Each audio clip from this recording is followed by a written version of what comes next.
Welcome to the Untitled Wargamer. I'm your host, Rob. Welcome to Stream Street Day. I know the number, thanks to John Scrivens. 444. Nailed it. And all of the numbers at the same time. That just feels simpatico with the joy that I'm feeling today, because today we are going to be discussing the awesome new rules that we've seen for Age of Sigmar 3, specifically to do with monster actions and heroes, and I'm very much looking forward to it. I just realised that my host camera is way too zoomed in. This is way too close. Don't like this at all. Let's zoom out. Or in more? No, out. Let's go out. Oh, no, that's too much. Let's get this. Terrible start to the podcast, but it does give me an opportunity to say, what up, Hydro homies? Hope you're well. Let's keep it real. And thanks to everyone on YouTube for being a thug. Being a thug. Right, here we go. That's way better. Right, everyone. How is everyone? Are we all good?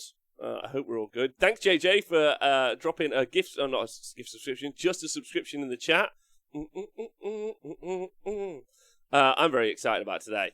Yeah, it's 444th on the 4th. And can we all just shout out Chuckabutty in the chat, whose birthday is today? He isn't 44, even though he looks it. I don't know how old he is, but he's not 44. So, very good. I'm very happy with the rules tease that we're about to look at right now. So let's just dive right in. Thank everyone on the Honest Wargamer Patreon for making so that we can do this. But I'm very excited, is what I'm going to say. Hey, JP. Thanks, Morgan, for being in the chat. Stomp works, what's going on? Am I right? Age of Vermin Lords. I mean, maybe. We'll talk about the implications. I don't know how long I'm going to go on this show, because I could talk about this probably for most of the day, because it's very, very exciting and great. So I'm into it. Let me just get this screen up. First off, kick-ass art. That's fun. Although Kragnos, everyone's like, Kragnos is massive. I'm like, his rock is massive, man. Like, his rock is big.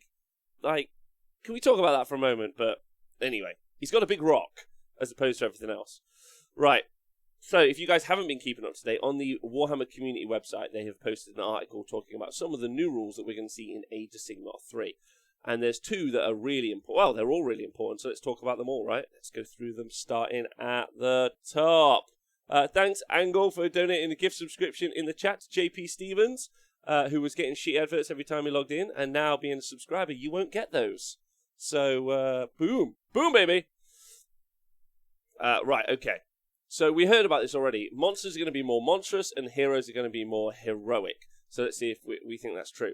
So there are a totally new type of ability called heroic actions, using each and every hero phase by both players, or all of them if you're playing in a big multiplayer brawl. That's like the 6 people that do that around the world. Nick J. Fowler, thanks very much for subscribing.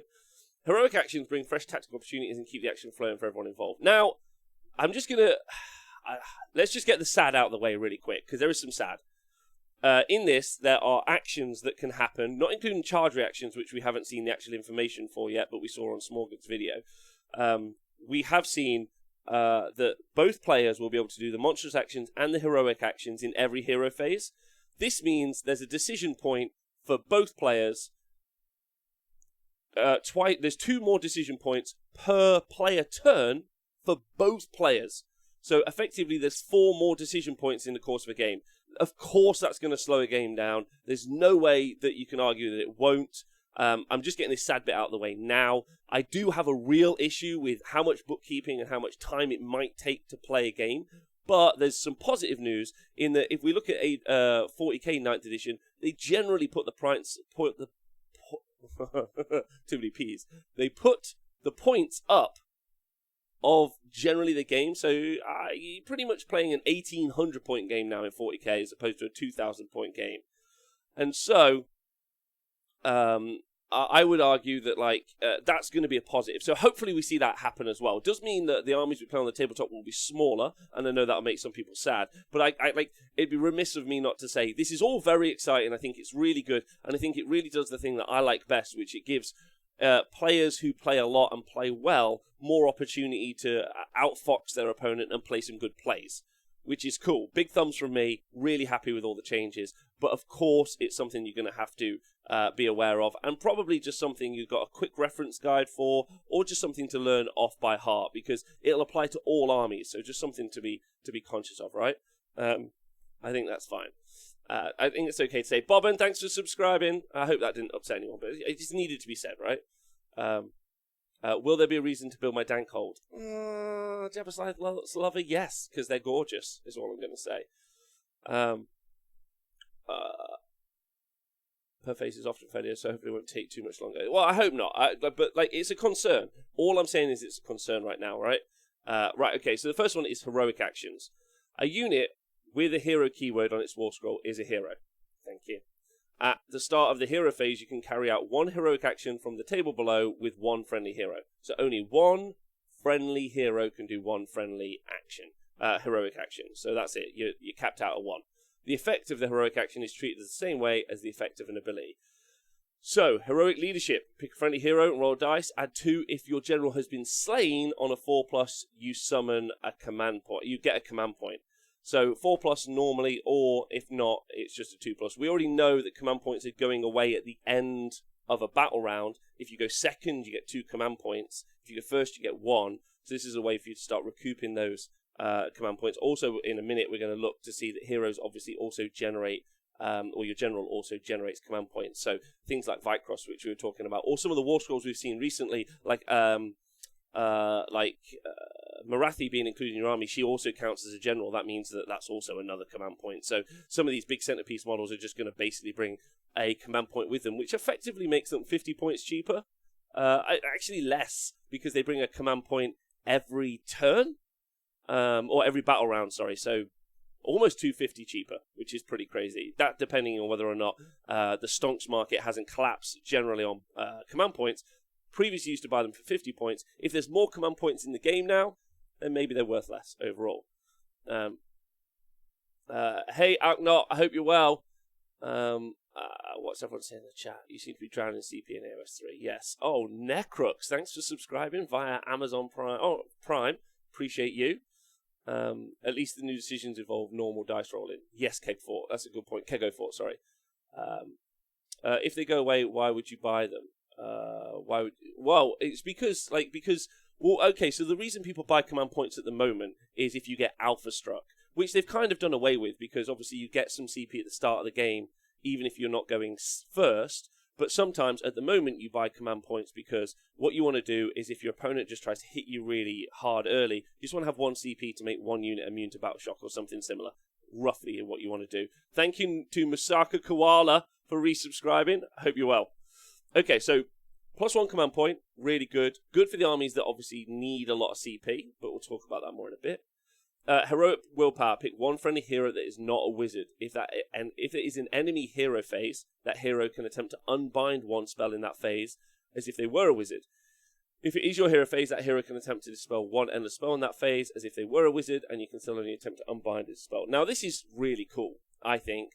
This is a nice units or heroes abilities that generate CP could be huge. JP, I agree with that. I think having a lot of CP, we haven't seen all of the new command abilities that you're going to be able to do every turn. Obviously, the stand and shoot reaction, with the runaway reaction. So this is all in the charge phase stuff. They've said that there's going to be generic command abilities in every phase. So probably we're going to see the hero phase ones, which none of these are those.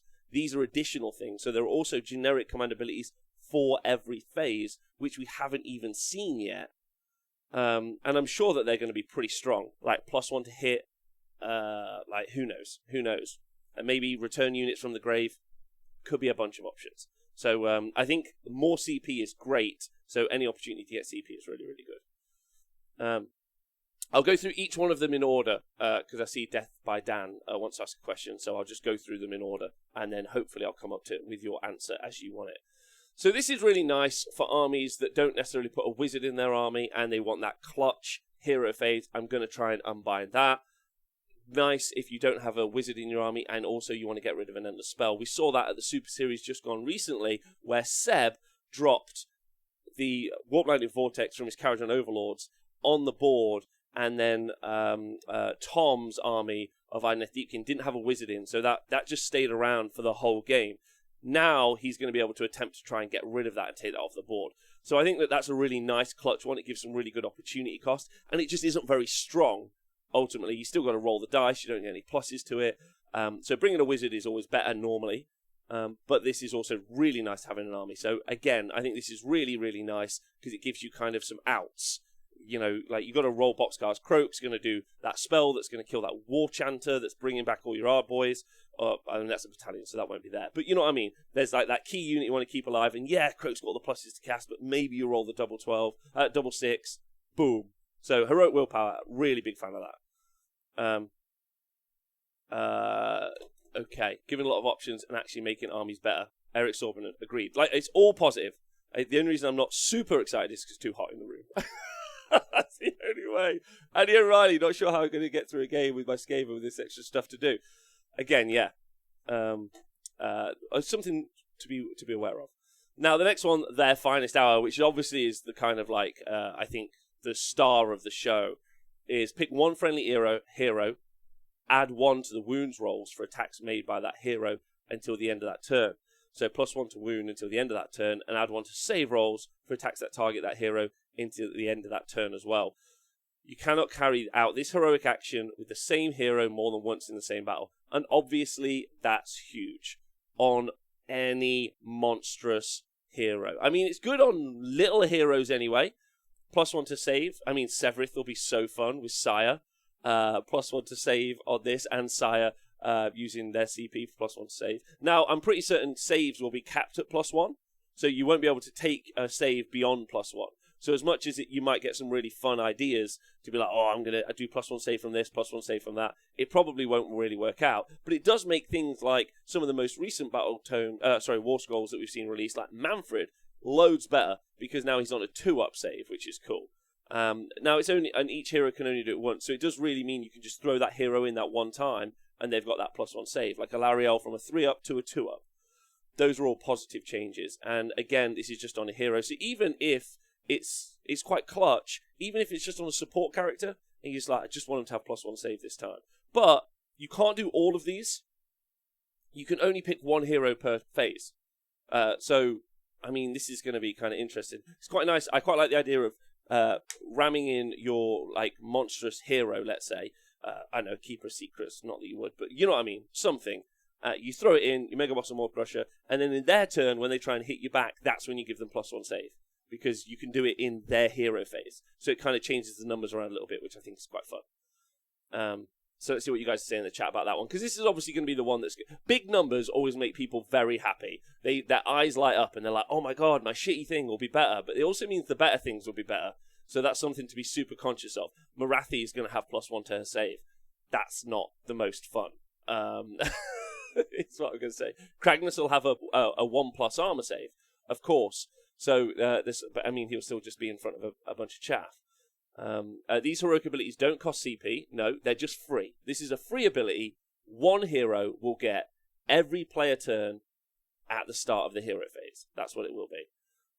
Hey, Owen, big love to you. Owen Jackson, by the way, heading up to Nottingham tonight to join us to do coverage of the Super Series tomorrow, which will be live all this weekend. Hello. Ragnar will still be on a 4+. Yes. Yeah, Durthu. So there's a good opportunity to give +1 save onto Durthu, which is quite fun. +1 to wound is also really good as well. Nagash. So some of those like big characters are going to be huge because of just this ability existing. Although I think in some situations you're going to try and maybe want to get that command point in some times. But I would say that the thing to be aware of is, because obviously people are like, Kragnos is so much better now. And that's true, all monsters and heroes are better now. But like his points I still think are a lot. But we'll talk about that more in the future. Okay, then so that's the big one, the finest hour. You're going to see that done every game you play all the time. That one is going to be consistently used. Like consistently, so you're just gonna like that's one of those things. And again, one of those things you got to bookkeep. I'm gonna finest hour that guy. Okay, cool, that's done. We're good. Got to remember that for the rest of the game. So again, some little tokens are going to be really, really important. Heroic recovery, which is pick one friendly hero and make a heroic recovery roll by rolling 2d6. If the roll is less than that hero's bravery characteristic, you can heal up to D3 wounds allocated to that hero. If the roll is equal to the hero's bravery characteristic, you can heal 1. And if you beat it, then you don't end up healing them at all. So that's not in there. So a D3 heal is nice across the board in that clutch moment. Maybe you want to take a unit up a bracket. maybe you just want to give them an extra D3 wounds where you can. Units that can already heal, like Archeon, for instance, be able to heal 2d3 is quite nice. So yeah, like especially with the Finest Hour and Heroic Recovery kind of like making some of those monstrous creatures more survivable. The thing is those are normally the really good monsters anyway. I think this is kind of one of those interesting conversations that we could have time and time again, is that the units that are already good are normally named. They're more hero monsters are already good in Age of Sigmar, generally, mostly, not always. Whereas monsters rarely are good. They rarely be as good. So this really benefits all heroes, and there's some really great stuff for that as well for your little support character. Again, your Skink Star Priest, your War Chanter, your little unit that you want to just heal those D3 wounds up. That one's really nice. I think that one's really good. D3 up to 10 times during a game. Grinaldi, that's a really good point. Of course, yeah, because you're doing this in your hero phase, their hero phase, and you're doing it 10 times. So that's a really good point. And it doesn't have any limit on it. So you can basically just be like, I'm just going to keep D3ing up every single turn on whatever unit you want to be. So I think that's really interesting. Yeah, you could mix it around, but then that means you're not using their Finest Hour. So it's always locked into one, right? So yeah, I mean, it makes some units very survivable. I mean, like things like the Light of Altharion, healing up is really good. Obviously, you can't do this on Marathi because her Iron Heart of Cain is already like keyword locked to she cannot heal. Gotrek can heal, which is fun. I guarantee the first MS3 army books have ways to break these new hero monster abilities or shut them down in some way, says Gorkamoka. We'll see. Marathi, N.A. Brooks, it doesn't work on Marathi because she is unable to be healed in any way. Otherwise, obviously, you would just have Emerald Life Swarm in the army. Does that mean Starborn Priest will roll on a greater than 10? Less than 10, yes. So, I mean, it doesn't work on some characters because to heal D3, you've got to roll less than the hero's bravery characteristic, and some monstrous heroes, weirdly, just aren't very brave. So, oh, hell yeah, love me some Gotrek, yeah. Right, okay, so that's the hero stuff. And I mean, we could break this down all day for every army and how this is going to affect them. But there's just too much to go through. Like, there's too many armies. It's Skaven. I know Smorgan was talking in the chat. Healing D3, I think that's really good. +1 save, that's going to be huge as well. Generating CP all day, that's going to be very interesting. Cities of Sigmar doesn't really generally run off monstrous creatures, but we might see Star Drakes get a huge lift up. And then them healing D3 or getting +1 save. Again, that could be huge. A lot of like this, I would say that a lot of these work very well. Oh, the Finest Hour in Heroic Recovery work really well into monstrous heroes. However, Heroic Recovery also works really nicely into your support characters, and I think that that's like a huge blessing. So I'm really into that. And again, gives you the options. I should have healed him, or I should have gone for that. And I like that most of it is on dice rolls. Their Finest Hour isn't, obviously, but like the command point, you've got to actually roll a dice. It's a 4-up, so it's whatever. The Heroic Recovery isn't a guaranteed. It's not just you will heal D3. You've got to roll some dice. It's a bit swingy. I like that. I love a decision point with a swing, so there's a chance for it to happen or not happen. All positives. Really happy. And all of it makes loads of sense. Like, crystal fucking clear. Like, smooth glass. So, really happy about that. So yeah, now one of the suggestions I guess is Phoenixes, healing D3, great suggestion from Audi. That's really nice as well. Are we going to see a lot more new monsters come out for every army this edition? I wonder if this edition is that of the Beast. Yes, this is definitely going to be the year of the Beast, right? I can feel that 100%. Do you think things are getting a bit more complicated with things to remember? Hieronymus Max, 100%. 100%. I would get yourselves a book, a notebook, or I would design yourself a nice kind of like sheet. A lot of you are going to be very competent kind of like Excel dudes or PDF dudes or whatever. Just make yourself something that makes sense once all the rules are out, that you could just print off a couple of 100 times or whatever, or you could, there's so many websites you can just send them to and just get yourself a little design, and you just go to a tournament and you'd be like, cool, heroic action, got to do that, like bosh. That'll be really good. So yeah, you can get a whiteboard with a dry eraser thing. I quite like the idea. I know it's a bit wasteful, but I do like the idea of there either being an electronic input device or there being like a book or a sheet, a scorecard sort of thing that you fill in yourself, and it just kind of like it takes you through the steps of the game, because you're going to have to remember a lot, I would say.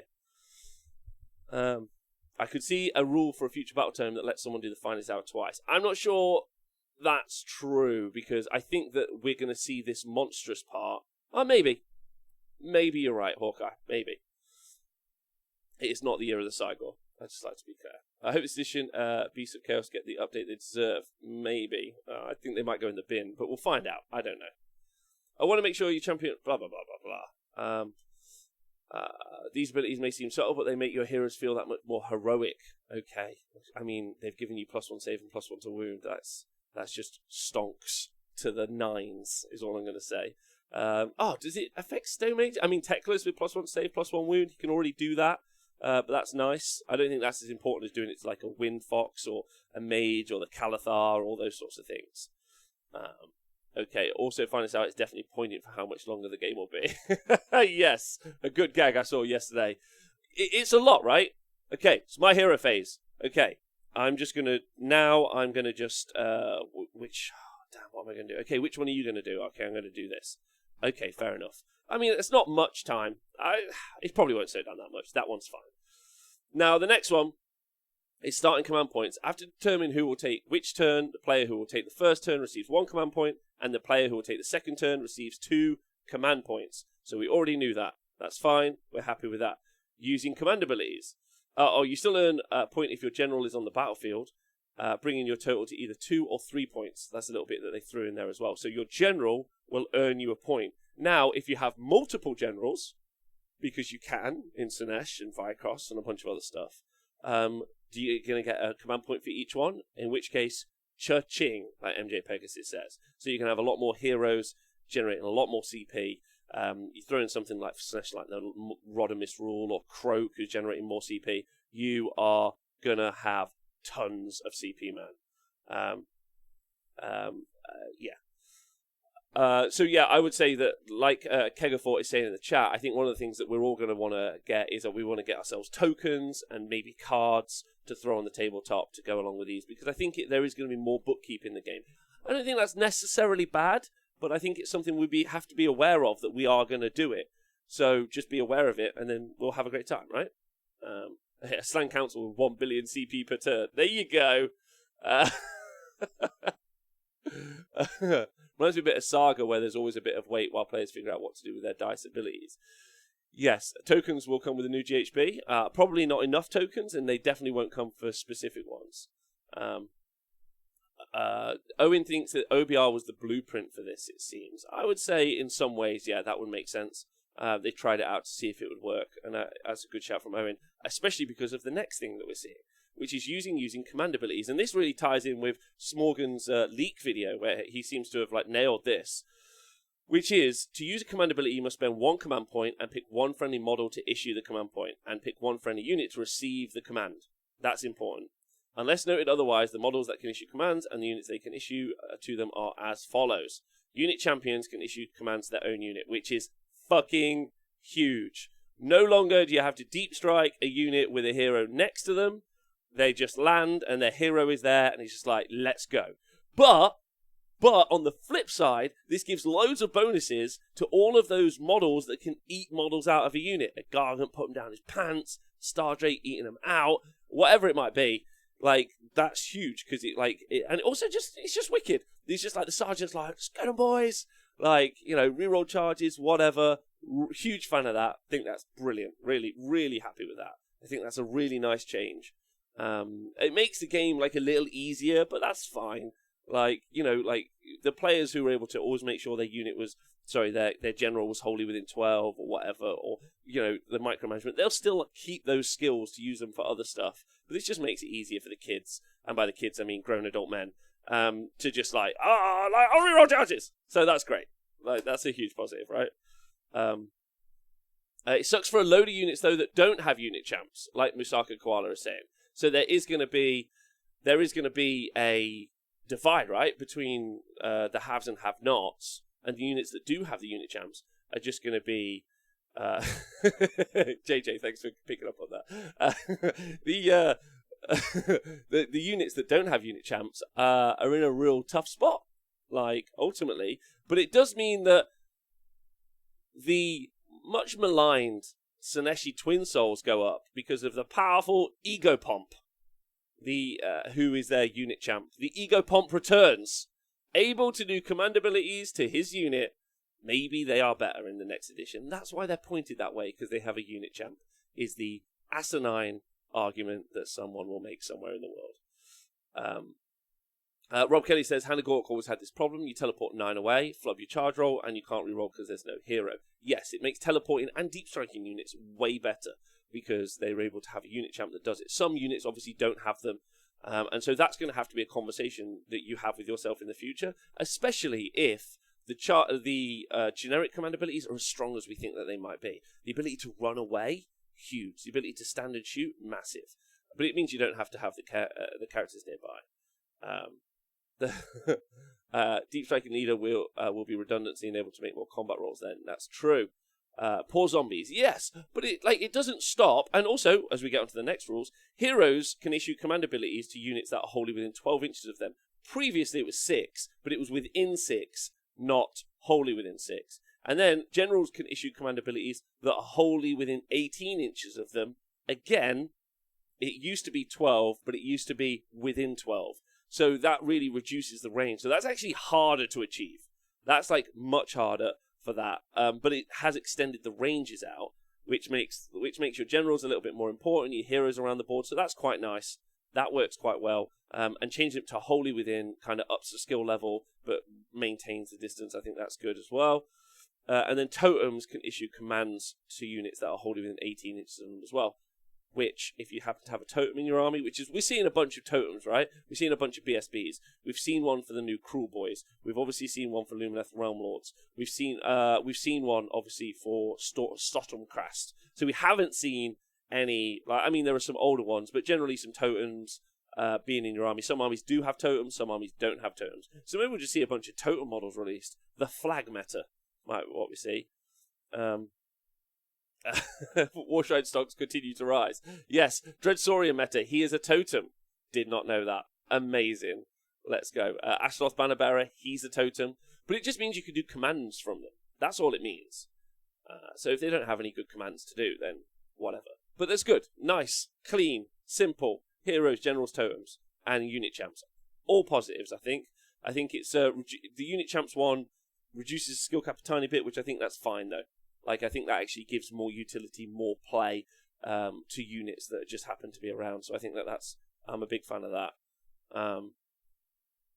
Now we have a look at new abilities. Let's look at the monsters. So we're talking about Monstrous Rampage. I'm just going to remind everyone to take a sip of water and stay hydrated today. So, some are... do you know what it also stops? It stops people conga lining a unit that's in combat, and they've led the little unit back to a hero, and that hero is giving them Inspiring Presence, because you have to be wholly within range to do Inspiring Presence. So I'm happy with that. Right, so the Monstrous Rampage. At the end of the charge phase, each player can carry out one Monstrous Rampage. So at the end of the charge phase, each player. So every charge phase, each player. So in the hero phase, we're both doing something. Now at the end of the charge phase, we're both doing something again. So, like I say, there's 4 decision points now every player turn. Every player turn, you're making 2 decisions extra. Your opponent's making 2 decisions extra. So it's going to really ramp up. Ultimately, that's 40 more decision points across the course of the game. But that's again, just to be aware of it. The player whose turn it is taking place carries out all their Monstrous Rampages first. Does it say how many? The same player cannot carry out the same Monstrous Rampage more than once per phase, so you can only do the 4. The effect of the Monstrous Rampage is treated in the same way as having the effect of an ability for rules purposes. So if you have 4 monsters, you can do all 4 Monstrous Rampages, of course, but you can't do the same Monstrous Rampage on each monster. So each monster can only do one of the Monstrous Rampages. If you have a hero who's also a monster, you can do a heroic action, and then you can do a Monstrous Rampage. So again, huge. And down the great, it does seem like the Beast Claw Raiders thing I was talking about yesterday should be the thing that you'll buy. That would make sense. But you would assume that we're going to see the points of monsters go up, because these abilities are pretty strong. But, you know, let's get those Dreadsaurians out. So, let's look at them. Roar, which is probably going to be the most impactful one, I think, over the course of the whole game. Pick one enemy unit within 3 inches of this model and roll a dice. On a 3-up, that unit cannot issue or receive commands in the following combat phase. So this is in the charge, so at the end of the charge phase. So my monster makes a successful charge, and then I say, you can't take a order in that. I'm going to start again. I'm going to take a drink of water, and I'm sorry. I'm very excited, and also... Let's take a moment.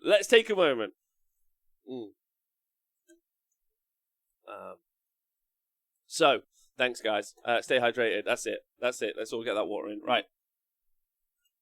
So at the end of the charge phase, you pick an enemy unit within 3 inches. Jackie Chan 199. I finally upgraded from being a YouTube thug to a Twitch chat gremlin. Oh man, nice to see you. Right. End of the charge phase, you pick an enemy unit within 3 inches, roll a dice. On a 3+, that unit cannot issue or receive commands in the following combat phase. Does it have to have a successful charge? No, it does not, Granaldi. It can just be at the end of the charge phase. If you're already in ongoing combat, 3+, you can't take it. You can't take orders or commands. Sorry, that's what they're called. Commands in the following combat phase. So it only applies to the combat phase. So it won't apply to Battle Shock phase, which obviously is where you do Inspiring Presence. So it's going to affect stuff in the combat phase only. And if you've already applied a buff earlier, let's say you gave reroll saves to a unit earlier in the game, or you gave them, pile an attack twice earlier in the game, then this isn't going to affect them.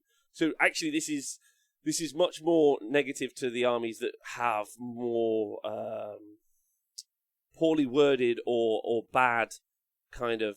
bad's not right, but not equally as good kind of command abilities that they generally have anyway. So what I'm talking about is there are some command abilities that are in the combat phase, you can do X. And there are some other command abilities that are like, in the hero phase, pick a unit, they get +1 attack. Those ones are much better because they've already happened earlier on, right? So it's going to affect bin books, yes, that's what I'm going to say. But it does affect units that are very strong, like Hawkeye says. Flesh Eater Corpse with Fight Twice. That'll be gone out of the game. Gone out of the game, because again, let's talk about my favourite bit about it. The thing that I'm really excited about, it's on a 3-up. Yes, like it won't always work, which is cool. So it doesn't affect every unit or every army ever. Great thumbs, big thumbs. It's not reliable, it's consistent, but not guaranteed. Really happy with that. Thank you very much to Moritas.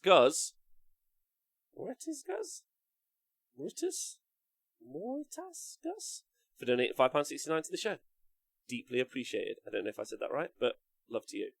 But yeah, this is really big. This is especially big to OBR, of course, because that Hecatos reroll on their Mortek Guard. Very, very important to them. So that affects them negatively in a really big way. But there are some other units that it's going to affect time and again. And those instances and cases will come up. It depends on the command abilities, and it depends on how they really affect it. So yeah, I'm a huge fan of this because I think it's cool. It gives you some good counterplay.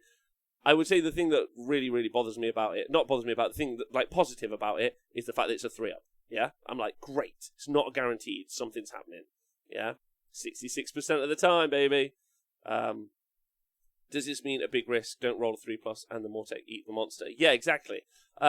It just also makes the monstrous heroes that we already know about just that much stronger. But I don't think this is going to come up as much, but it will come up in some situations. Stomp, that's the next one. Pick one enemy unit within 3 inches of this model that is not a monster and roll a dice. On a 2+, that unit suffers D3 mortal wounds. Fine. An additional D3 mortal wounds to a monster, in addition to the other mortal wounds that they maybe do already on the charge, or if they don't do it on the charge, that's quite nice. It's whatever. Some of them have it. I mean, it makes some monsters really, really good because they're already doing they're doing mortal wounds on the charge, so it's nice. Happy with that. So that's fine. Titanic Duel. Pick one enemy monster within 3 inches of this model. Add 1 to hit rolls for attacks made by this model that target the enemy monster till the end of the following combat phase. Now this is big stonks. Big stonks. That +1 to hit roll is huge on again, all of those monstrous heroes specifically, because generally you don't tend to see monsters as is. I don't think you even will in this situation, because I think they'll generally uptick the points of monsters. Anyway, they'll just be like, oh, I was going to put the points up on monsters.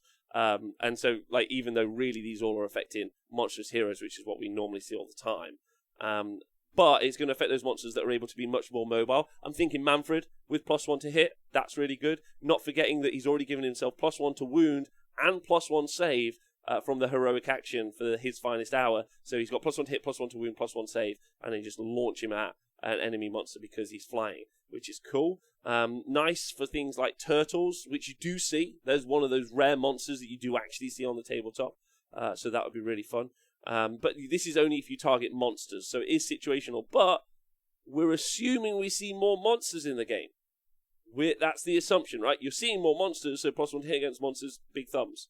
And I assume we're also going to see a lot of pluses to hit against monsters in the new Stormcast stuff as well, because that Drasta lady is like a monster hunter, so you would assume that there's going to be some good anti-monster tech, like we weirdly saw some anti-ghost, anti-Nighthorn tech in the original Stormcast for Age of Sigmar 2 Stormcast release, which, yeah, +1 to hit, wound, and save is very nice. Yeah, of course it is. Super good. Super good. It means you don't have to do any buffs on Archeon. He's just like, +1 to hit, +1 to wound, off I go. But if he's not fighting a monster, he doesn't get that +1 to hit. Double-edged sword, as they will pick it against you also, says Rambo Squirrel. Yes, of course, but if you've got the charge, that's what I meant about the mobile monsters. Like, so if we compare Craggy to even something like a Lariel, because Craggy's just going to get, like, he can't fly, and it doesn't go as fast as Lariel, whereas a Lariel can be like, cool, heroic, my finest hour, then I'm going to do Titanic Jewel, I'm going to fly over the screen, I'll charge, then I'm going to get +1 to hit, +1 to wound, +1 save into Craggy. Craggy won't get the charge. If we kind of compare those two, like, her mobility and the fly keyword gives her the opportunity to enact these things better. So the things that are already good because they fly, because they're fast, are just better now because they get to pick the fights. They're given more rewards for picking the fights that they want, and the mobility lets them pick the fights they want. Yeah, nailed it. Fucking hit that one out of the park. So that's so if you're a monster and hero, you can do one of each. Yes, Final Flash. Big Mo is going to double fuck that. What does Squig's Roar sound like? That's going to be a great opportunity for us to make some great live streams, right? When we do live coverage. He's done the Squig's Roar. Okay, that's fine. And then finally, Smash to Rubble. +1 to hit against 5 wounds or more. Where's that? Says Halolex. Let's see what you guys in chat. Hero Monsters is going to be boss in AOS 3. Hero Monsters have been good always, I would just like to point out. They're bin. They're either just brilliant or they're bin. What does a Keeper of Raw sound like? Right, so finally Smash to Rubble. Pick one faction terrain feature or defensible terrain feature within 3 inches of this model and roll a dice. On a 3+, the terrain feature is demolished if it was defensible, and the scenery rules on its war scroll cannot be used for the rest of the battle if it was faction terrain. So it happens on a 3+, so it doesn't happen all the time, which is big thumbs. Big thumbs. Very happy with that. Like, really keen. But I don't know how to feel about this. Like, I get it. It's like a monster. It's like, screw this piece of terrain. And it, like, smashes through it. It's cool. Like, it's thematic. But, like, why make my army only work really well with faction terrain looking at Sylvaneth, let's say? Gloomspite Gits would be another example. Some of them are good and some of them aren't good. I mean, why bring the OBR, like, Nexus now and put it in the middle? It'd be smashed, like, after turn 1. It's like, boom, smashed. So why give us rules for something that's free to put in our army and then immediately just have the ability for our opponents to just smash everything to pieces? Like, I don't know. Like, it's a weird one. Like, I honestly don't know my feelings on this one. Like, it's kind of good, I guess, that I can smash them. Like, I would like to know what you guys in the chat think. Yeah, warp holes, they're gone. That's a really good point for Skaven. Get good screw up. What's the smallest monster? Aren't Idneth Alapex's monsters, I think. Seraphon Pyramid smashed by opponent in turn 1 because it's their deployment zone. Yeah, I like it. Smash the Bone Tide Nexus. Yes. Nurgle meta, plant more trees to save the planet. Fair. Our factions are pointed to include the scenery, but the ability to smash them is free seems unfair. I would agree with that, Owen. I think that makes certain sense. Especially something like Beast of Chaos, example. Their Herdstone's so key. I would say probably the most important piece of faction terrain in the game is probably the Loon Shrine. If I was... with a really close Moorpot and... Yeah, Moorpot. No, maybe Moorpot. Maybe the Corn one. Of course I forgot Sylvaneth Trees. Like, I forgot about the Sylvaneth Trees. But the kind of... The point, the Gloomtide Shipwreck is not important. It's annoying and should be thrown in the bin. No one cares about it. Unless you're still Ineth Geek Repair. And then I want you to know no one likes it. But the Loon Shrine basically gives a wholly within immune to Battleshock bubble to the Gloomspite, and they need that because their bravery super low, and they normally run a bunch of MSU stuff. Like you can just do like I don't know, like if that was destroyed, but then you've got to get to it. It's on the other side of the board. It happens at the end of the charge phase. I don't know. Like that's the one I'm not really sure on. Why give us something that our armies work around, which I think is fundamentally quite cool. Some people don't like faction terrain. I think it's quite fun, like especially stuff like the Moorpot. I don't think armies should be stymied by it like we see with Sylvaneth. They're like locked into it and it's bad. But at the same time, well, why then let us smash it, right? Like, it also depends which rules are on the terrain war scroll and which rules on the allegiance abilities. That's a good point, Lower the Gods. Okay, this is assuming games don't make changes to factions that use faction terrain, though. It does, of course, but that would be like everything we review, always assuming... It's like when everyone was talking about the points for Kragnos, and they're like, well, they're Age of Sigmar 3 points. I'm like, it's an Age of Sigmar 2 book. Makes no sense. What you do is you release the Age of Sigmar 2 points for a model, and then, like, all of this making... Like, it doesn't, like, none of this makes sense. Like, that argument, that line of thought makes no sense. They're like, look at all these things now, look how much better Kragnos is, that's why he's so expensive. I'm like, he isn't released with these rules. You can use him with those rules in the next edition, but you would assume that they would do the Age of Sigmar 2 points for an Age of Sigmar 2 book, and then with the new rules, you would do Age of Sigmar 3 points for everything. So, unless they just can't be bothered to do both, which is really poor. I think it's just a poor argument generally. Anyway, so yeah, Smash the Rubble's the one I'm not sure about. That's what I'm going to say. And then, of course, then the argument would be, why is Marathi as cheapy as she is? Look at all the things she's going to be able to do now, in addition to what she can already do. It's just an asinine argument, so I don't like listening to it. Racing advanced players should be super excited. I'll do an overview now because I think it's great. Wouldn't there be more outrage if you had smaller points for 2 weeks and then put them up? No, it's just like they wrote the book months ago. Just like so what? So now I need to assume every book. So what do I do? Do I read the Stormcast Battletome when it's released and I look at the points and I think, oh, this is underpointed, but really it's because they've pointed it for Age of Sigmar 4. Like, just mental. Like, is all I'm going to say.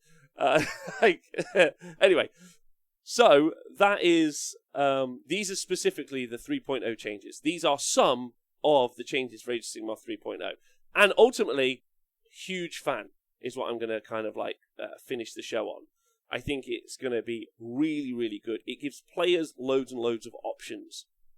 Amazing. Like, you can do some fun stuff. You can make your units that are heroes and monsters way, way better. I think some of the sneaky little things is when you occasionally have that, like, 5-wound character who's on 1 wound and you know he's about to take a Comet's Call or a Plague Wind or, I don't know, something, and you're like, cool, and you heal the D3, then you get the 4, and then it takes another 3 mortal wounds next turn, and you're like, yes, that's going to be pretty clutch, I would say. Obviously, the big shout out, like, the easy, like, smooth brain, excitement, like, child with a stick beating a pinata will be the finest hour.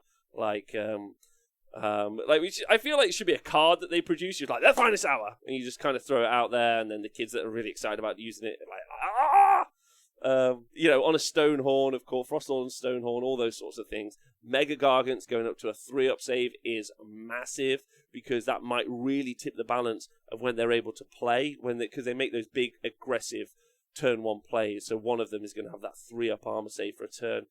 The healing D3 I don't think is really that important for them, but that's going to be pretty key. And do you know what? Even using heroic willpower and making it so they can unbind a spell, I think that's really good for them as well. Then the +1 to hit, that's fine. That's fine, because it's only against monsters. I think what I like about the Monstrous Rampages are that they are all fine. They don't really tip the balance, I don't think, of monsters massively. Raw, situationally, is amazing. And that's why it's very much like Kragnos' Charge. Situationally, incredible. And then unreliable that it's incredible. I think that's a super nice way of doing the game design. They're like, if this situation occurs, you can do this thing. And you can do it fairly reliably, but not guaranteed. And then it's going to have a massive impact to the game. It's like, that's awesome. Like, I love that. I think that's wicked. That's like 2 nice pieces. Like, it doesn't happen all the time. Great. And it only affects certain situations. Amazing. So you've got these 2 plays. And so I think, like, overall, massive positives. And I don't have anything negative to say other than probably we'll end up with games being slower, more bookkeeping, make sure you make tokens, all that other jazz. I think that's really important as well. So let's see what you guys in the chat think. But maybe the book was... well, time to go get my LGS. So the book couldn't have come out after AOS 3, plain old Gavin, because it was a precursor to the story that happens in AOS 3. What's better, 2.0 book that was written for 3, or pushing out the 2 book that's close to 3 and then gets a massive revision in a few months? A massive revision is what all of the other books are going to have. They're going to have their points changes, and it's not hard to be like, cool, this monster is 600 in 2 and it's 760 in 3. Like, how long does that take you? 10 minutes? Because it's not done well anyway, so... It doesn't even take you 10 minutes. I did it in a sentence, so we're good. Thanks, Crazy Horse, for donating £16.69 to the show. Fuck yeah, woohoo!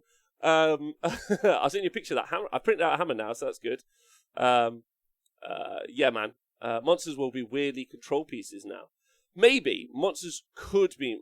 like, the thing to take away from this, always, is that, yes, they've given you loads of tools for monsters. That's great. They've given you loads of tools for heroes. That's great. Now, heroes you're definitely going to include in your army, and some monsters you're always going to include in your army. But some armies don't have access to monsters. That's really cool. Because maybe you'll see, if a monster dies, your opponent gains a victory point.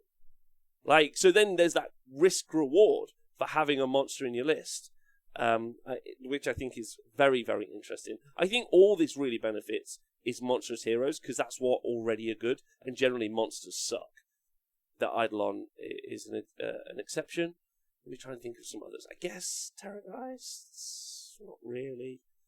I can't really think of any that would be affected. Thanks, Crazy Horse. Great changes overall, though. Don't worry, your bone splitters, Rob. If monsters get better, they get better too. With some love, they will be comfortably. Yeah, I love the fact that these rules could potentially win a game, but unlikely to cost you a game if they don't go off. Says Waggy. Yes, agreed. Again, really, really nice. Bastillodon, that's fine. We haven't seen all of the CP changes as well. Don't forget, all these abilities are free. The other thing that we know is a lot of CP is going to be generated. That's clutch.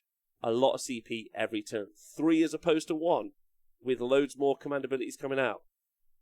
You're going to have a lot of decisions to make. I think that's where maybe the game slows down a little bit. And I think that's not okay in some situations, because some books that have been released are also very decision heavy.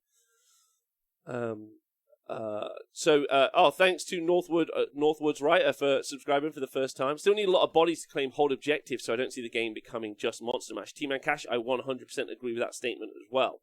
I think always it's going to be about bodies on objectives and wounds on objectives, so I think that's going to be really important as well. I also think we're going to see, if they're like, this is the year of monsters, I think we're going to see some anti-monster stuff.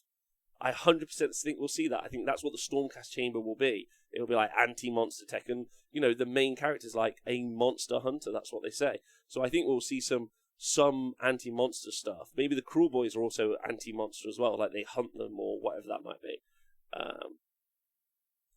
Seraphon get like 1 million CP now, they do. Right, okay. Has anyone got any questions or any thoughts? So Hieronymus Max makes the point, time for lower pointed games. maybe 2,000 take too long to play. If everything gets that 20% points increase, which we're roughly expecting, that means the game will be less models, less things, which means, like, and also the board's smaller as well. Something to be really conscious of. We have some, like, very fast offensive units in Age of Sigmar. So with smaller boards, which they've confirmed being 44 by 60, we're also going to get in fights and generally be engaging with each other more quickly. So yeah, that has different effects all the time. Oh yeah, the small is board. Yeah, the small is board. Small. The board is small. More monsters make the game faster, though. More monsters make the game faster. They do. They do make the game faster, but they don't particularly make it, like, super interesting. I don't think I'd want to play 5 monsters versus 5 monsters every day. It'd be fine, but I'm not, like, there for it. I have a thought. Stream for about 2 more hours to make this Friday morning better. Well, if it makes you feel any better, there's 2 things happening today. There's the list reveal show for the 2 tournaments that we're running. Well, the 2 semi-finals for the Super Series that are happening. So at 5 p.m., so in about 4 hours, and then at 6 p.m., we'll be having the 2, let me get this right, the 2 list reveal shows, and we'll be talking about them. And then we've got 2 days of tournament coverage. 12 games per day, 24 games over the course of the weekend to talk this through. And there'll be so many points where we could talk about, oh, if this monster charged, it could have done that. So we'll maybe get to see some of these examples of situations where these could be applied this weekend. Even though they won't be in effect, it'll be really interesting to kind of, like, talk about that as we talk through the games this weekend. So I'm very much looking forward to that. So that's 5 p.m. and 6 p.m. tonight on the T-Sports Network, so twitch.tv/T-Sports Network, although the Honest Wargamer hosts it, so you can find it that way. And then also tomorrow, again, T-Sports Network, Twitch, will be live Saturday and Sunday for the 2 semi-finals, with both of the two winners going forward to play next week in the final to win that cash prize of £1,000, which is cool, which is super fun. Keen for this weekend coverage, aim to get 4 Vermin Lords done. Nice. All right, so a final shout to you guys before we head out. Podcast Bros, thanks. What do you think the monster that you're most excited to use this stuff on, or monster hero? Who are you most excited by? Least excited by Morathi for me. Already a nightmare to deal with. I don't want it to get +1 save. That's all I'm going to say. But that's my one. Jackie Chan, Vampire Lord and Zombie Dragon. Vordrice is Cohen Cambria. That's a good one. Maw Crusher, great one as well. Frostlord and Stonehorn, of course. Frosty Knigget, that's a good one. I really like the Frostheart Phoenix. 3 Deceivers and a Warpseer. Nice. Turning off all the command abilities. That's good. The Beaver of Secrets. Nice. Lubos and Mangler Squigs is a great shout for +1 save, +1 to hit. Chuckabutty, 100%. And a +1 to wound. That's a really good one. Carnosaurs. Interesting. 4 Frost Lords. Bloodthirster. Bloodthirster. Yeah, man. That's a nice one. Severith. Fox. Fucking Fox. Magma Droths. Okay. Warpseer, of course, because he already rerolls his saves. So having a 3-up rerollable save on a Warpseer is pretty stonks, is what I'm going to say. Bastillodons, that's quite an interesting one. I think you'll be more excited when you can get +1 to hit in the shooting phase. It's probably what you'll be most excited about. With a Bastillodon, you'll be like, what? So that's going to be good. Cockatrice, no. Oh my god, I hadn't thought about Teclis. Yes. Trazeroth the Ashen. Come on! That's going to be good. Could the fox destroy 2 pieces of terrain a turn? The fox isn't a monster. So, no. Okay. Bloodrat Medusas. Gothazar Harvester. Is that a monster? Ooh, interesting. That's interesting. Yeah, Alvalanor. That's really good. I would assume we'll see Alvalanor and the Stoneheart Mountains go up, but we'll see. I think I'm excited for them to have +1 to hit. No, they hunt 2s. They hunt 3s. Right? I think that +1 to hit one is going to be so key. You get that charge off and you're like, let's go. Big +1 to hit. Archeon, of course. Of course, Archeon Owen. Of course. Like, anyone who hasn't played against Archeon and doesn't realise this makes Archeon just dumb. It's like, it's fucking out of their minds. Like, the Gash healing an extra D3 as well? Oh, God. Oh, no. And also, yeah, Great and Clean Ones. Great and Clean Ones, that's a great shout. He better be about 1,000 points now, says Owen. Yeah, I think we're going to see the points go up on them, aren't we? So We'll see. Listen, it's been a lovely talking to you all. I'm very excited for Age of Sigmar 3. There isn't anything I haven't liked so far. Let me know what you think. I would love, like, you all know your factions. I know most factions well. I don't know all factions intimately.